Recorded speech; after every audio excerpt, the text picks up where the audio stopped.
창세기 13장 1절부터 13절까지 보도록 하겠습니다. 제가 읽겠습니다.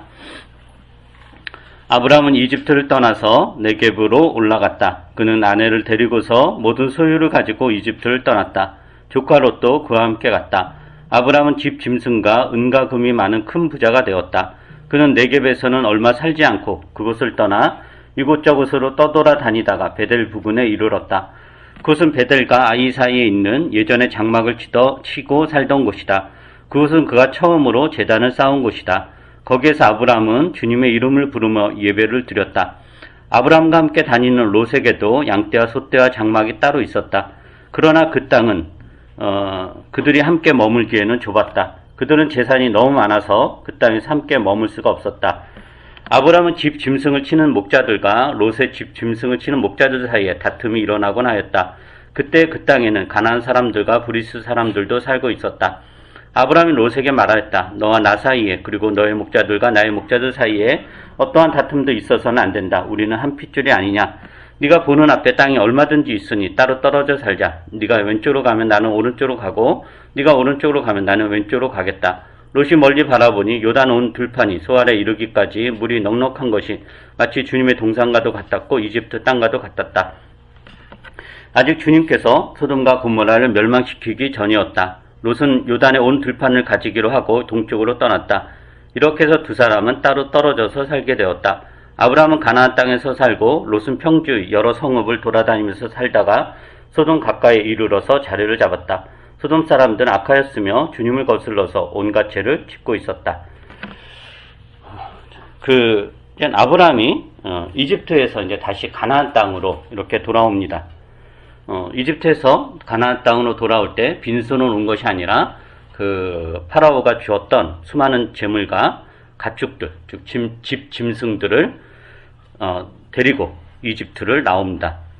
그 2절에 보면 집 짐승과 은과 금이 많은 큰 부자가 되었다라고 하는 것으로 봐 그 이집트 파라오한테 받은 그 재물이 굉장히 이제 상당했던 것 같습니다. 그리고 또 아내를 데리고서 나왔다라든가 조카 롯도 그와 함께 갔다라는 이런 표현들을 보면은 이집트에 이제 아브라함 혼자 내려간 것이 아니라 아브라함의 식솔들, 아브라함의 하나의 작은 어떤 부족장이었을 텐데 그 사람들이 다 내려갔을 텐데 그 사람들이 하나도 다치거나 죽지 않고 다 무사히 가나안 땅으로 다시 돌아왔다라고 볼 수 있습니다. 그리고 나서 이제 아브라함이 이집트를 떠나서 처음 도착한 땅이 어디냐면은 1절에 보면 네겝입니다. 네겝은 지금의 그 팔레스타인 지역의 네게브 사막 아마 들어보셨을 거예요. 네게브 사막이라고 부르는 지역인데 이 네게브는 아브라함이 이집트에 내려가기 전에 잠시 머물던 땅이었고 거기에서 이제 큰 기근을 만나서 먹고 살기 위해서 이제 이집트로 내려간 거거든요. 그러니까 이집트로 떠났던 그 지역에 이제 다시 오는 거예요. 이 네겝이란 지역. 근데 이 지역은 1년에 이제 강수량이 굉장히 적어서 거의 이제 뭐 사막 같은 지대고 가끔 이제 일부 이제 우물을 파서 당분간 농사를 짓고 일시적으로 그렇게 할 수 있었지만은 이렇게 오래 살기에는 굉장히 척박한 땅이 네겝 지역입니다. 그래서 이제 그 아브라함이 네겝에서는 얼마 살지 않고 이곳저곳을 이제 떠돌아 다니죠. 그 3절에 보면은 그런 네겝에서는 얼마 살지 않고 그곳을 떠나 이곳저곳을 이제 떠돌아 다녔다. 그러니까 네겝가 이제 살만한 지역은 아니었던 거예요. 근데 여기에서 그 이곳저곳으로 떠돌아 다녔다는 것은 이게 이제 번역이 약간 오해가 있는데 뭐 이곳저곳 떠돌아 다녔다는 게 어디로 가야 할지 몰라서 방황했다 이런 뜻이 아니에요. 그런 뜻이 아니라 아브라함은 이제 유목민이니까 유목민에게 제일 중요한 건 풀하고 물이거든요. 가축들을 먹여야 되니까. 그래서 가축들이 먹일 수 있는 풀을 찾아서, 그러니까 어느 지역에 이제 풀이 있으면 가축들이 다 먹고 또 풀이 없잖아요. 그럼 또 다른 지역에 가서 이제 풀과 물을 먹고, 그럼 이제 거기 또 동이 나면 또 다른 그게 이제 이곳저곳으로 이제 떠돌아 다녔다라는 그런 의미예요. 그렇게 이제 유목민으로서 이동을 하다가 어디에 도착을 하냐면은 베델 근처에 도착을 해요. 즉 베델과 아이 사이, 베델이라는 지역과 아이라는 지역 사이에 도착을 하는데, 근데 이 지역은, 이 장소는 아브라함에게는 굉장히 익숙한 장소예요. 왜냐면은, 아브라함이 하나님께, 그러니까 가나안 땅으로 와서 하나님께 처음으로 예배를 드렸던 곳이 이 지역이에요. 근데 이 지역에 이제 다시 온 거죠. 한번 창세기 12장 볼까요? 창세기 12장. 8절, 9절을 여러분이 한번 읽어보세요. 창세기 12장 8절, 9절. 시작. 아브라함은 또 거기에서 떠나 베델의 동쪽에 있는 산간 지방으로 옮겨 장막을 쳤다. 서쪽은 베델이고 동쪽은 아이다. 아브라함은 거기에서도 제단을 쌓아서 주님께 바치고 주님의 이름을 부르며 예배를 드렸다. 아브라함은 또 길을 떠나 줄곧 남쪽으로 가서 네겝에 이르렀다. 네. 그러니까 이렇게 이제 예배를 드리면서 그 하나님에 대한 인식을 넓혀가던 아브라함이 네겝에 도착했고, 이 네겝에서 큰 기근을 만나서 이제 이집트로 이제 내려간 거예요. 그래서 이집트에서 많은 우여곡절 끝에 큰 재산을 가지고 다시 네겝을 왔고, 그리고 네겝에 잠시 머물다가 목초지를 찾아 이리저리 다니다가 자신이 하나님에게 첫 예배를 드린 땅으로 온 거죠. 그러니까 여행의 여정이 그렇다는 거예요. 그래서 이러한 여정을 통해서 아브라함은 뭘 배우냐면은 하나님이 어떤 분인가라는 것을 배우는 거죠. 하나님이 어떤 분인가. 아브라함이 그 아버지 데라를 따라서 우르, 그러니까 지금의 터키가 아니 이라크 남부의 유프라테스 강 이제 주변인데, 거기 그 우르에서 하란으로 왔고, 하란은 이제 지금 터키 지역이에요. 그래서 이제 하란에서 이렇게 지내다가 거기에서 이제 아버지 데라가 죽고, 그래서 가족들을 다시 다 이끌고 원래 처음에 하나님 명하셨던 가나안 땅으로 오죠. 그 가나안 땅에서 어느 정도 살다가 거기서 큰 기근을 만나서 다 굶어 죽게 생겼고, 그래서 살기 위해서 이집트로 내려갔고, 이집트에서 살기 위해서 아내를 누이라고 속였는데 어느 정도 성공한 것 같았는데 나중에 그게 이제 다 들통이 나고, 그러니까 왕은 파라오를 속였으니까 다 죽을 수밖에 없는 운명이었는데 다행히 죽지 않고 바로의 호위로 큰 재산을 가지고 자기가 처음 기근을 만나서 이집트로 내려갔던 네겝에 다시 온단 말이에요. 그리고 네겝에서 다시 이리저리 다니다가 처음 예배 드린 곳을 오는 거죠. 그래서 여러분 그런 걸 상상하면은 이 아브라함의 감회가 무척 이제 새로웠을 거다라는 거고, 그래서 가나안 땅, 하란에서 가나안 땅에 와서 처음 예배를 드렸을 때의 아브라함의 신앙과 이집트에 내려가서 거기에서 많은 재산을 가지고 다시 가나안 땅으로 와서 돌아다니다가 처음 예배를 드렸던 지금 시점에서의 아브라함의 신앙은 매우 달랐을 거다라는 거예요. 그래서 그러한 여정을 통해서 어떤 변화가 생긴 거냐면은, 아브라함은 하나님이 단지 지역신이 아니라 한 지역을 관장하는 신이 아니라는 것, 한 부족의 수호신이 아니라는 것. 당시에는 모든 각각의 민족, 각각의 부족에게, 각각의 지역에 그 지역을 수호하는, 그 민족을 수호한 수호신들이 있었어요. 그러니까 우르는 우르의 수호신이 있는 거고, 가나안의 어느 부족은 그 부족신이 다 있고, 하나님도 아브라함에게도 하나님은 우리 부족을 지켜주는 수호신, 부족신의 개념이었던 거죠. 그러나 이러한 일련의 과정을 통해서 아브라함은 하나님이 단순히 하나의 민족신, 한 부족의 수호신이 아니구나. 그리고 그 전까지는 하나님 신이란 존재는 내가 세우는 계획이 이루어질 수 있도록 힘을 주는 존재였는데, 이런 일련의 그 경험을 통해서 하나님이 그런 분이 아니다라는 것을 알게 됩니다. 자신이 생각했던 것보다 훨씬 더 강대하다라는 것을 알게 되죠. 그 창세기 12장에서 하나님 이제 아브라함에게 이런 약속을 하죠. 굉장히 그 유명한 이야기죠. 12장 1절, 3절 한번 보세요. 12장 1절부터 3절. 이게 이제 그 언약 백성의 시작, 이렇게 이야기를 많이 하는데, 12장 1절부터 3절을 여러분이 한번 읽어보세요. 시작. 주님께서 아브라함에게 말씀하셨다. 너는 내가 살고 있는 땅과 내가 난 곳과 너의 아버지의 집을 떠나서 내가 보여주는 땅으로 가거라. 내가 너로 큰 민족이 되게 하고 너에게 복을 주어서 내가 크게 힘을 떨치게 하겠다. 너는 복의 근원이 될 것이다. 너를 축복하는 사람에게는 내가 복을 베풀고 너를 저주하는 사람에게는 내가 저주를 내릴 것이다. 땅에 사는 모든 민족이 너로 말미암아 복을 받을 것이다. 네, 이게 굉장히 정말 우리가 워낙 많이 읽어서 아무런 감흥도 없지만 굉장히 대단하고도 엄청난 그 상상을 초월하는 약속이에요. 그죠? 근데 우리가 또 이런 생각을 해야 되는 게 그러면 아브라함은 이 약속을 믿었을까라는 거예요. 이 시점에서 아브라함이 이 약속을 믿었을까? 왜냐면은 아브라함이 지금 무슨 대단한 가문을 이루고 있는 것도 아니고 지금 가나안 땅에서 겨우 이제 정착하면서 살까 말까 하는 아직도 가나안 땅에서 어떻게 일이 이루어질지 모르는 그런 상황인 거잖아요. 그래서 겨우 이제 이렇게 살고 있는데 하나님께서 이게 이제 하란에 있을 때 이야기죠. 겨우 살고 있는데 거기서 떠나라고 하면서 이렇게 큰 민족을 이루어주겠다. 복의 근원이 될 것이다. 모든 민족이 너로 인하여 복을 받을 것이다. 라고 했을 때 그것을 만약에 아브라함이 진짜로 믿었다면은 그건 아브라함이 미친 거죠. 그럼 아브라함이 망상가가 아닌 한 이 약속을 덥석 잡고 믿기는 어려웠을 거예요. 그러니까 이 약속에 대해서 반신반의하면서 별로 중요하게 여기지 않았을 거예요. 이거는 우리도 한번 생각을 해보세요. 우리가 믿는 하나님은 어떤 하나님이죠? 온 우주를 창조하신 하나님, 인간의 생사화복을 주관하시는 하나님, 그죠? 영원 무궁하신 하나님, 우리가 믿는 하나님이잖아요. 그러니까 이게 정말 상상을 초월하는 하나님인 거죠.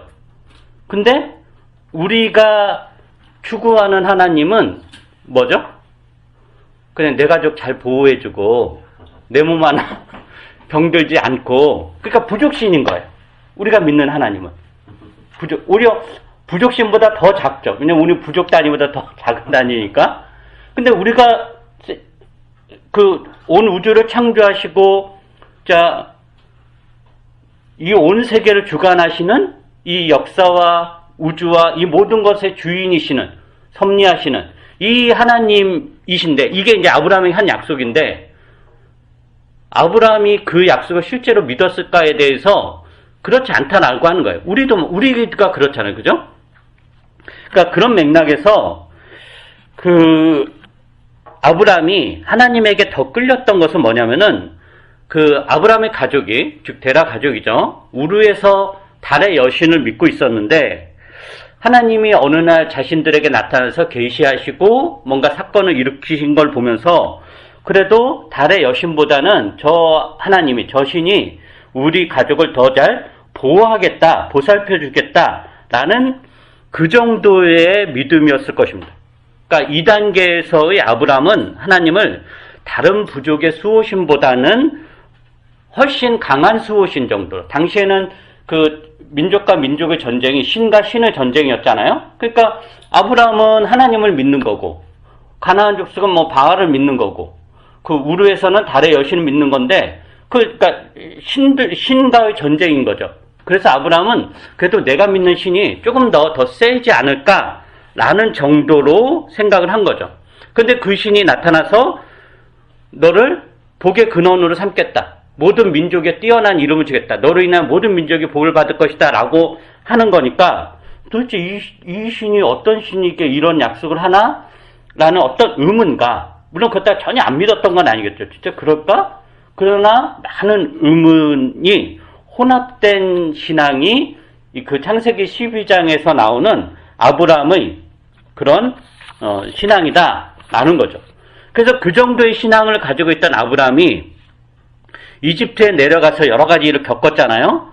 그 일을 겪음으로 인해서 아브라함의 신앙에 획기적인 진전을 이루게 됩니다. 아브라함이 이집트에 내려갈 때 아브라함의 신앙은 뭐였냐면은, 하나님은 어떤 분이냐? 내가 세운 계획과 내가 세운 뜻을 이루어 주시고 또 모든 적이나 재앙들로부터 나를 보호해 주는 분이다 정도가 아브라함이 가졌던 하나님에 대한 신앙이에요. 근데 이집트에서의 경험을 통해서 아브라함은 어떻게 변화가 되냐면은, 하나님은 내가 생각하는 것보다 훨씬 더 큰 분이구나 라는 것을 알게 돼요. 단순히 부족을 수호신 정도가 아니라는 것을 알게 돼요. 모든 민족의 신이다라는 거예요.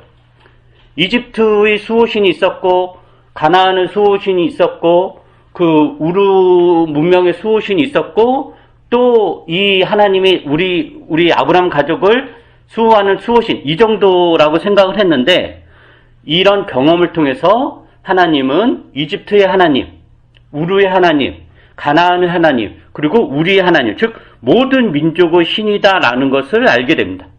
그리고 하나님은 나의 계획과 생각과 뜻을 넘어서서 나의 인식을 넘어서서 역사하시는 분이다라는 것을 알게 되는 거죠.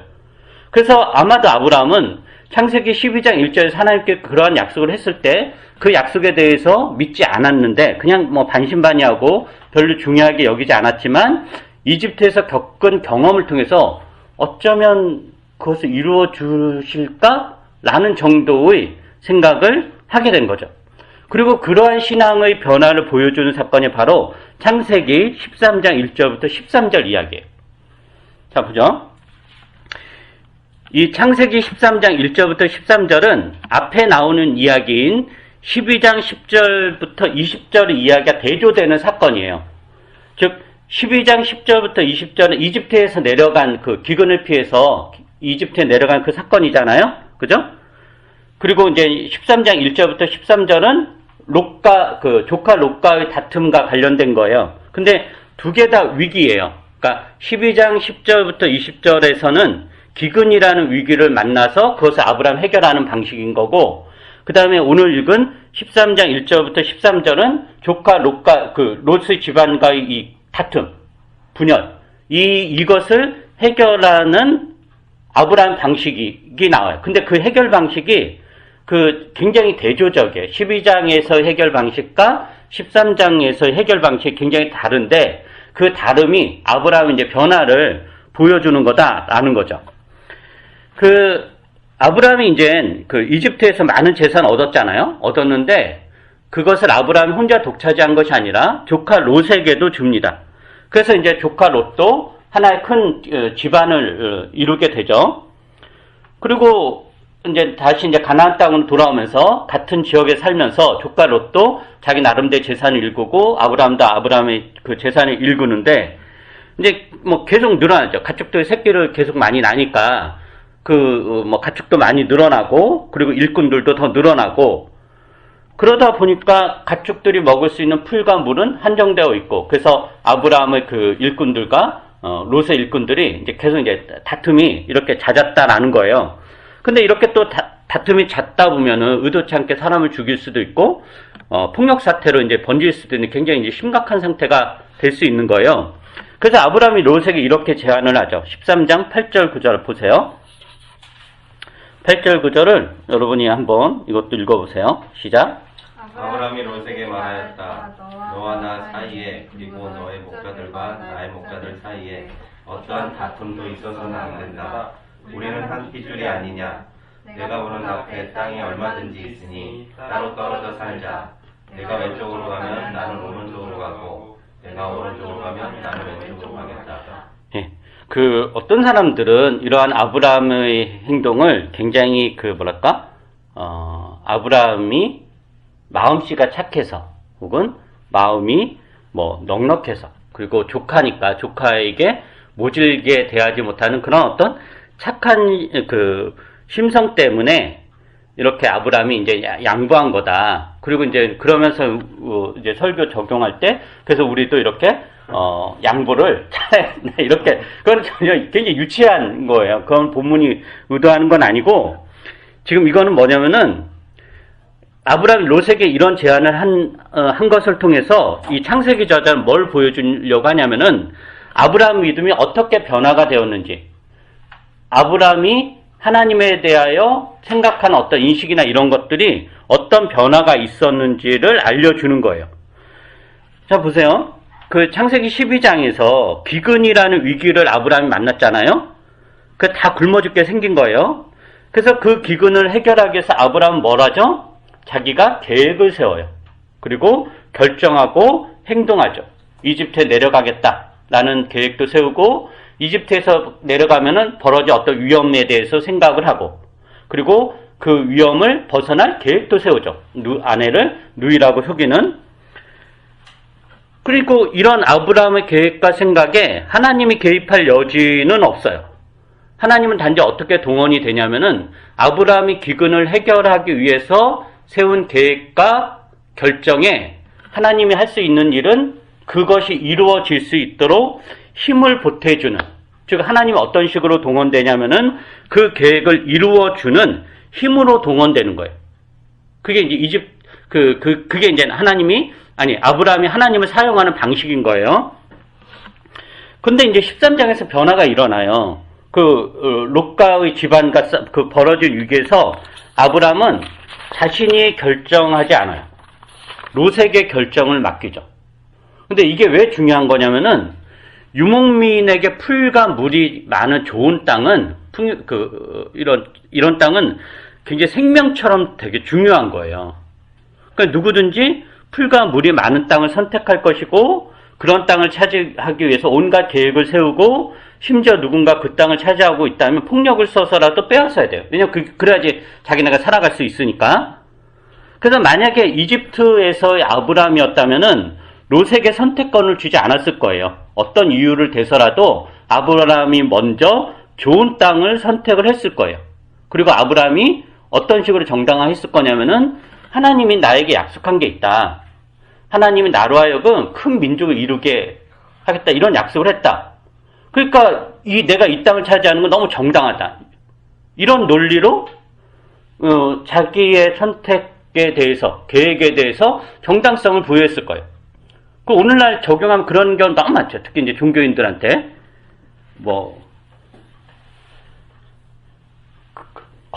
교회 건물을 짓는 거에 있어서 다 그게 목사의 욕심인데 하나님의 영광을 위해서 이런 거라든가 어쨌든.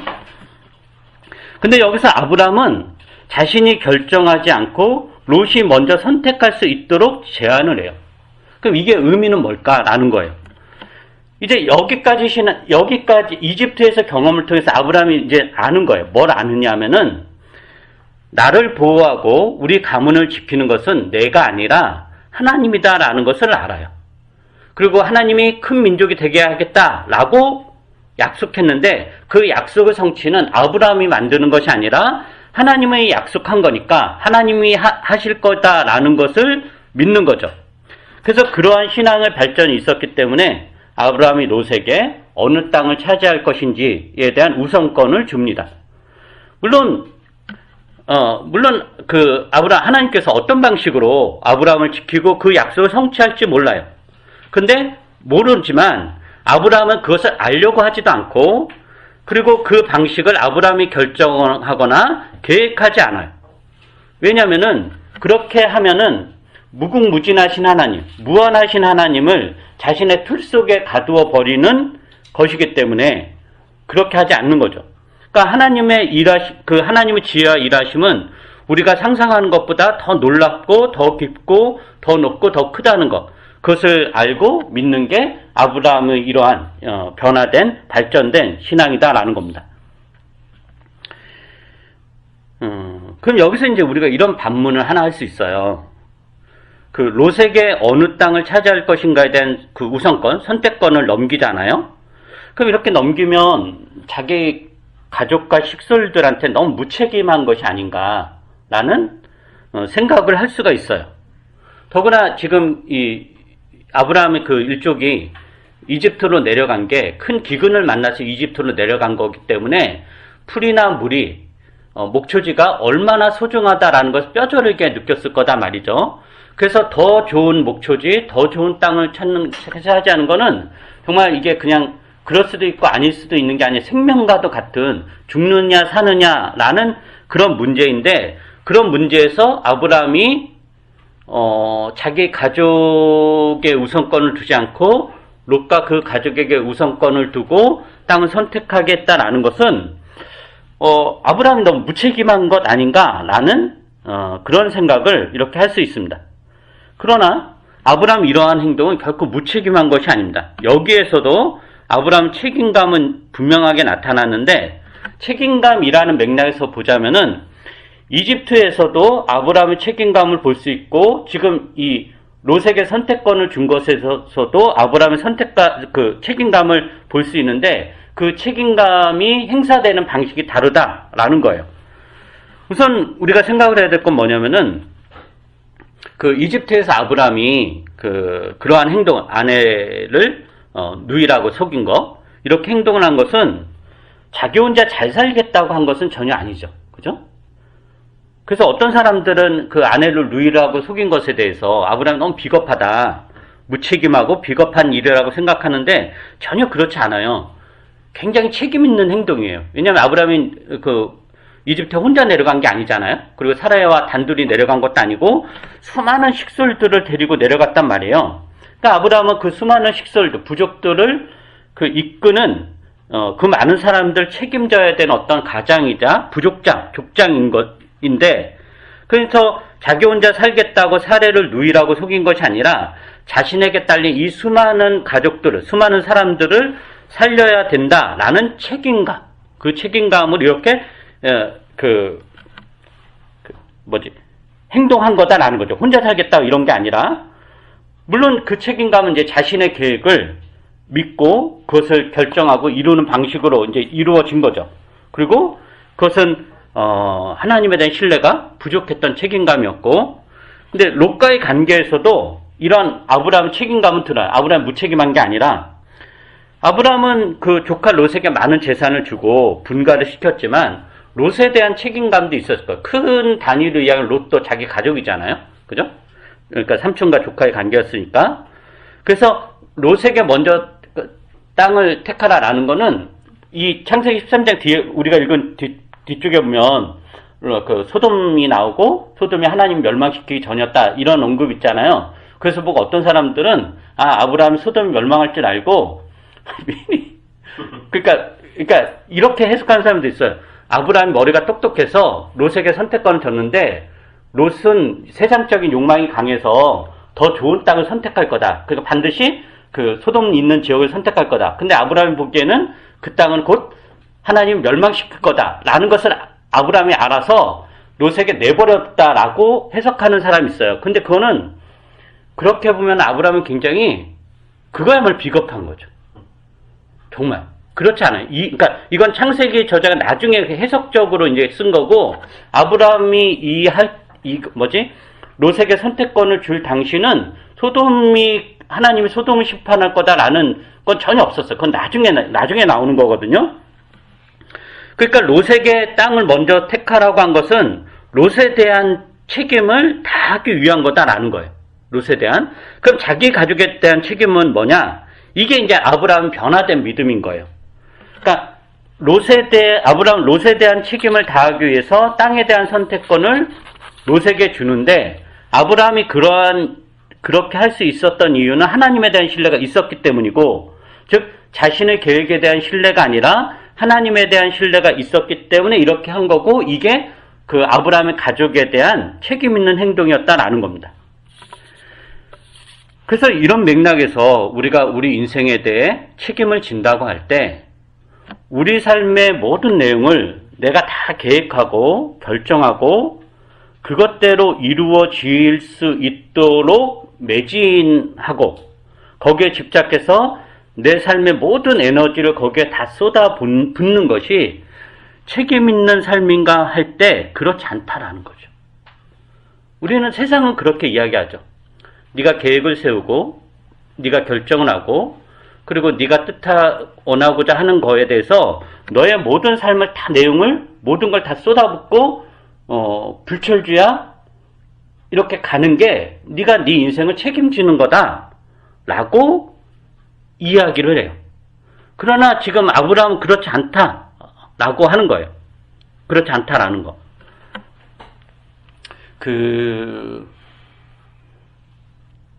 보통 이제 지금 한 50대, 60대 이제 가장들이 겪는 어떤 그 심리적인 어떤 위기랄까? 이런 게 뭐가 있냐면은, 그래서 이제 50대, 60대 가장들은 굉장히 이제 삶을 이제 치열하게 이렇게 살았죠.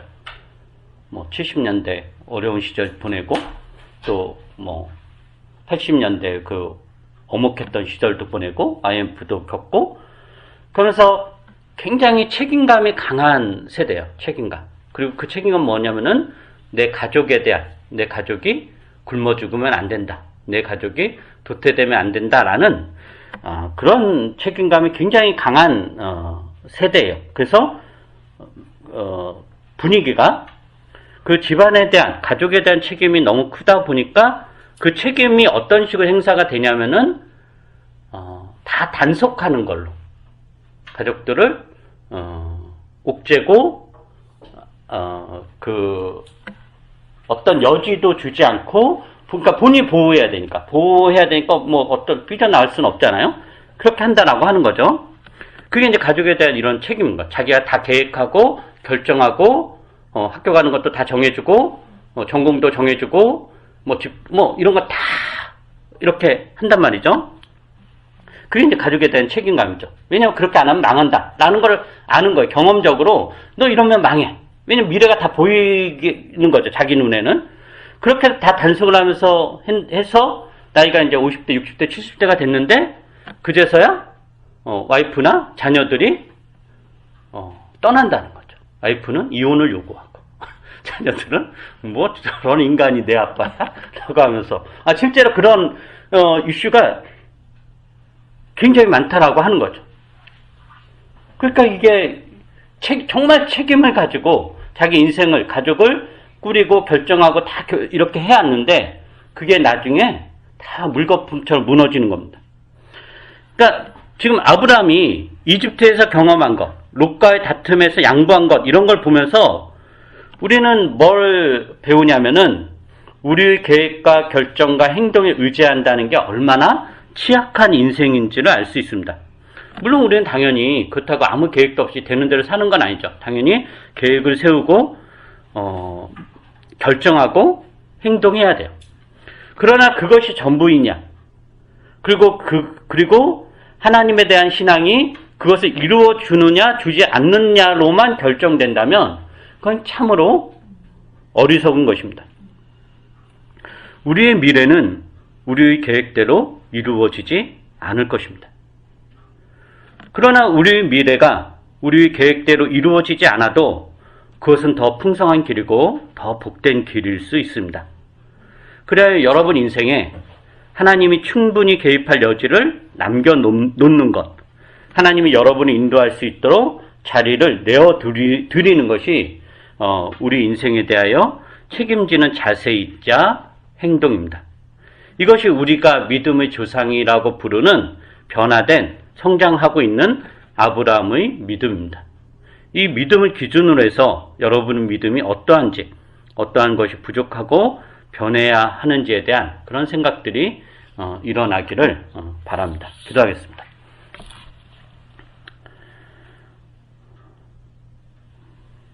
하나님, 우리 인생의 발걸음을 주께서 인도하십니다. 우리는 때로 그것 다 잊어버리고 우리가 세운 계획과 생각과 이 행동들이 우리를 결정하고 그래서 그것이 그대로 이루어지지 않을 때 조바심을 내고 안절부절하고 또 죽게 되었다고 아우성을 칩니다. 그러나 우리가 인생을 살면서 우리 자신을 의지한다는 게 얼마나 취약하고 얼마나 무너지기 쉬운 것인지를 우리가 경험적으로 확인하게 됩니다. 우리가 미래를 결정하면서 현재를 편안하게 사는 것이 아니라 오히려 그것을 하나님께 내어드리고 현재를 이렇게 성실하게 주님이 주신 것을 가지고 주님의 뜻을 실천하는 것으로 그렇게 사는 것으로 우리 인생에 대한 책임을 다할 수 있도록 은혜를 베풀어 주시옵소서. 우리가 하나님을 믿고 신앙생활을 하면서 하나님이 어떤 분이신지 하나님이 우리가 생각하는 것보다 우리가 인식하는 것보다 훨씬 더 크시고 훨씬 더 그 지혜와 지식이 얼마나 높고 얼마나 깊은지 우리가 점점 확인하여 우리 인생을 주님께 내어드릴 수 있게 해 주시옵소서. 그것으로 우리가 이 세상을 불완전한 이 세상을 평안하게 기쁜 마음으로 살아갈 수 있도록 함께 해 주시옵소서. 감사드리며 예수님 이름으로 기도합니다. 아멘.